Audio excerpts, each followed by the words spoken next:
ഇതിനിടെ മിദിയാൻകാർ ജോസഫിനെ ഈജിപ്തിൽ ഫറവോയുടെ ഒരു ഉദ്യോഗസ്ഥനും കാവൽപ്പടയുടെ നായകനുമായ പോത്തിഫറിന് വിറ്റു. യൂദായും താമാറും അക്കാലത്ത് യൂദ തൻ്റെ സഹോദരന്മാരെ വിട്ട് ഹീറ എന്നു പേരായ ഒരു അദുല്ലാംകാരൻ്റെ അടുത്തേക്ക് പോയി. അവിടെ അവൻ ഷൂവ എന്നു പേരായ ഒരു കാനാൽക്കാരൻ്റെ മകളെ കണ്ടു. അവളെ ഭാര്യയായി സ്വീകരിച്ച് അവളോട് ചേർന്നു. അവൾ ഗർഭം ധരിച്ച് ഒരു പുത്രനെ പ്രസവിച്ചു. യൂദ അവന് ഏർ എന്ന് പേരിട്ടു. അവൾ വീണ്ടും ഗർഭം ധരിച്ച് ഒരു പുത്രനെ പ്രസവിച്ചു. അവനെ അവൾ ഓനാൻ എന്ന് വിളിച്ചു. അവൾ വീണ്ടും ഗർഭിണിയാവുകയും ഒരു മകനെ പ്രസവിക്കുകയും ചെയ്തു. അവനെ അവൾ ഷേല എന്ന് വിളിച്ചു. അവൻ ജനിക്കുമ്പോൾ യൂദ കെസീബിലായിരുന്നു. തൻ്റെ കടിഞ്ഞൂൽ പുത്രനായ ഏറിന് യൂദ ഒരു ഭാര്യയെ തിരഞ്ഞെടുത്തു. അവളുടെ പേർ താമാർ എന്നായിരുന്നു. എന്നാൽ യൂദായുടെ കടിഞ്ഞൂൽ പുത്രനായ ഏർ കർത്താവിൻ്റെ മുൻപിൽ ദുഷിച്ചവനായിരുന്നു. കർത്താവ് അവനെ മരണത്തിന് ഇരയാക്കി. അപ്പോൾ യൂദ ഓനാനെ വിളിച്ചു പറഞ്ഞു, നിന്റെ സഹോദരൻ്റെ ഭാര്യയെ വിവാഹം ചെയ്ത് സഹോദരന് വേണ്ടി സന്താനങ്ങളെ ജനിപ്പിക്കുക.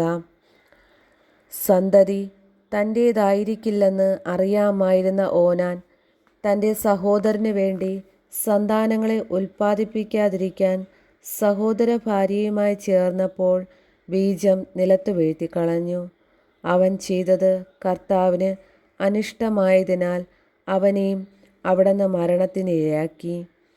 അപ്പോൾ യൂദ തൻ്റെ മരുമകളായ താമാറിനോട് പറഞ്ഞു, എൻ്റെ മകൻ ഷേല വളരുന്നതുവരെ നിന്റെ പിതാവിൻ്റെ വീട്ടിൽ ഒരു വിധവയായി പാർക്കുക. അവനും സഹോദരന്മാരെ പോലെ മരിച്ചേക്കുമെന്ന് യൂദ ഭയപ്പെട്ടു. താമാർ തൻ്റെ പിതാവിൻ്റെ വീട്ടിൽ പോയി താമസിച്ചു. കുറേ നാൾ കഴിഞ്ഞ് യൂദായുടെ ഭാര്യ ഷൂവായുടെ മകൾ മരിച്ചു. ദുഃഖത്തിന് ആശ്വാസമുണ്ടായപ്പോൾ അവൻ തൻ്റെ സുഹൃത്ത് അതുല്ലാക്കാരൻ ഹീറായുടെ കൂടെ തിമ്നായിൽ ആടുകളുടെ രോമം കത്രിക്കുന്നവരുടെ അടുത്തേക്ക് പോയി. നിന്റെ അമ്മായിയപ്പൻ ആടുകളുടെ രോമം മുറിക്കാൻ തിമ്നായിലേക്ക് പോകുന്നുണ്ട് എന്ന് ആളുകൾ താമാറിനോട് പറഞ്ഞു.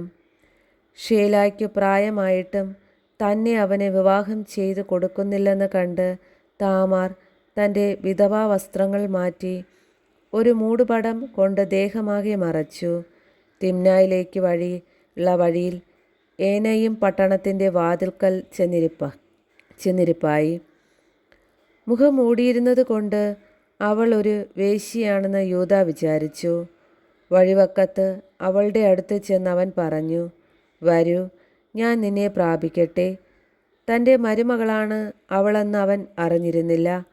അവൾ ചോദിച്ചു, അങ്ങ് എനിക്ക് എന്തു പ്രതിഫലം തരും?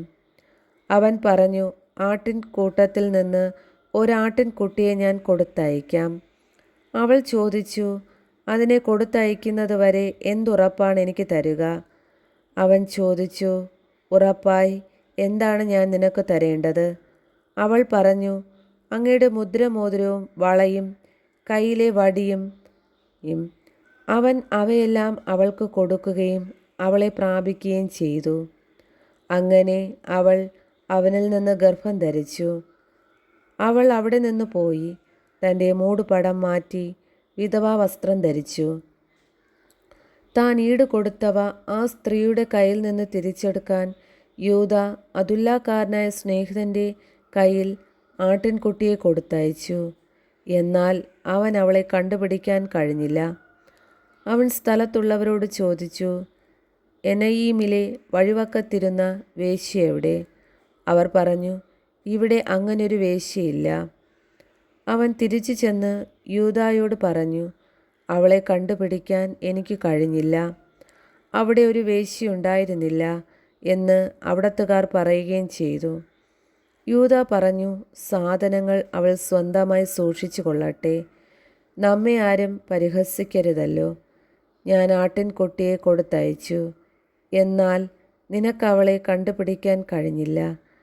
ഏതാണ്ട് 3 മാസം കഴിഞ്ഞപ്പോൾ തൻ്റെ മരുമകളായ താമാർ വേശ്യാവൃത്തി നടത്തിയെന്നും അവളിപ്പോൾ ഗർഭിണിയാണെന്നും യൂദ കേട്ടു.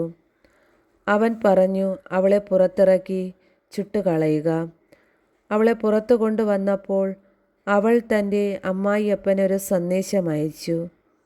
ദയചെയ്ത് ഈ മുദ്രമോതിരവും വളയും വടിയുടെയും ഉടമസ്ഥനിൽ നിന്ന് വടിയും ആരുടേതാണെന്ന് കണ്ടുപിടിക്കുക. ഇവയുടെ ഉടമസ്ഥനിൽ നിന്നാണ് ഞാൻ ഗർഭിണിയായത്. അവ തൻ്റേതാണെന്ന് യൂദ സമ്മതിച്ചു. അവൻ പറഞ്ഞു, എന്നേക്കാൾ നീതിയുള്ളവളാണവൾ. ഞാൻ അവളെ എൻ്റെ മകൾ ഷേലായ്ക്ക് ഭാര്യയായി കൊടുത്തില്ലല്ലോ. പിന്നീട് അവൻ അവളെ പ്രാപിച്ചില്ല. അവൾക്ക് പ്രസവ സമയമടുത്തു. അവളുടെ ഉദരത്തിൽ 2 കുഞ്ഞുങ്ങളുണ്ടായിരുന്നു. പ്രസവവേദന തുടങ്ങിയപ്പോൾ ഒരു കുഞ്ഞ് കൈ പുറത്തേക്ക് നീട്ടി. ഇവൻ ആദ്യം പുറത്തു വന്നു എന്ന് പറഞ്ഞ് സൂതി കർമ്മിണി അവൻ്റെ കയ്യിൽ ചുവന്ന ഒരു ചരട് കെട്ടി. പക്ഷേ അവൻ കൈ ഉള്ളിലേക്ക് വലിച്ചു. അവൻ്റെ സഹോദരൻ പുറത്തു വന്നു.